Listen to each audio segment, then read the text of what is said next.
impromptu holiday in Goa got us sitting at a quaint little riverside cafe digging into the most succulent of pork spare ribs.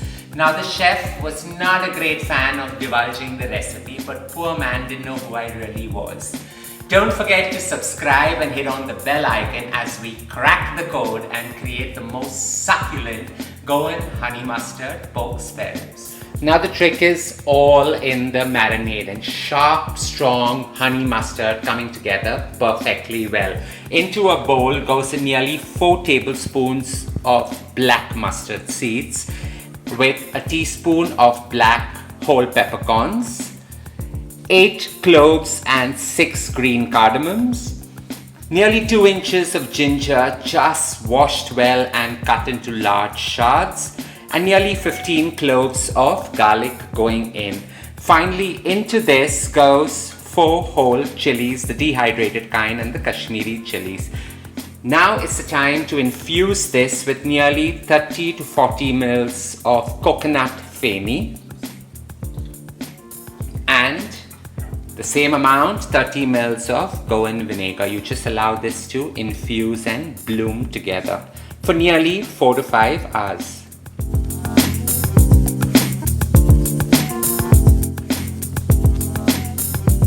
5 hours of allowing this to bloom, it's time to get it blitzed to the coarsest of textures.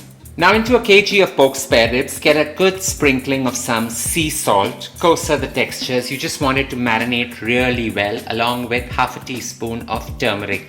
Now turmeric stains everything it comes in contact with, so be careful. Use a spatula, allow it to mix well, and it's time to put that marinade all into it. That sharp, piquant marinade, mustard, chili, and all that goodness goes right in. And all we are going to do is just gently mix it up and allow this to infuse for a good 1 hour.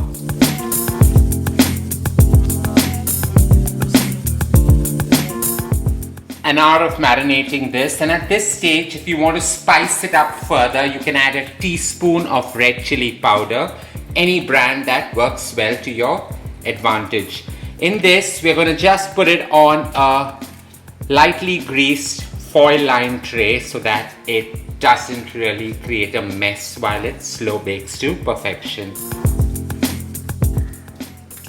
Any leftover marination now should never be wasted, so into that goes nearly half a cup of water, just so that while this slow bakes to perfection, it doesn't really dry out and become rubbery. So give it a good mix, and we're just going to lift this up and pour it right on top. A fine drizzle, let it go into all the crevices so that it infuses this creation really well. Covering this with a foil so that all the moisture retains within, enhancing it overall. This is ready to go into a preheated oven at 160 degrees Celsius for a good 2 hours. And that's the beauty about Goan food, slow and steady, a perfect blend.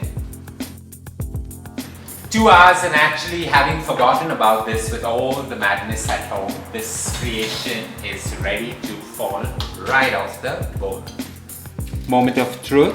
If you noticed, I didn't drizzle any honey in advance because I wanted the sweetness to transcend right at the end. So nearly 10 mils of raw honey going on top, and it's going to go right in that hot succulent meat.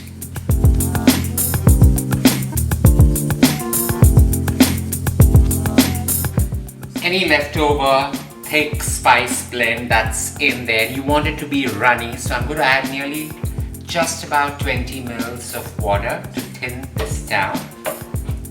Perfect to mop up that flatbread or poi.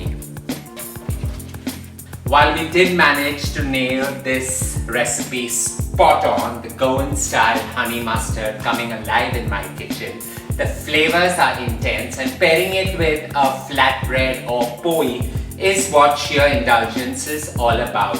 You can also style this up with some veggies or even with some decadent, simple coleslaw. Don't forget to share loads of love by hitting on the like button. Stay safe, stay blessed, and Don't forget to leave a note below.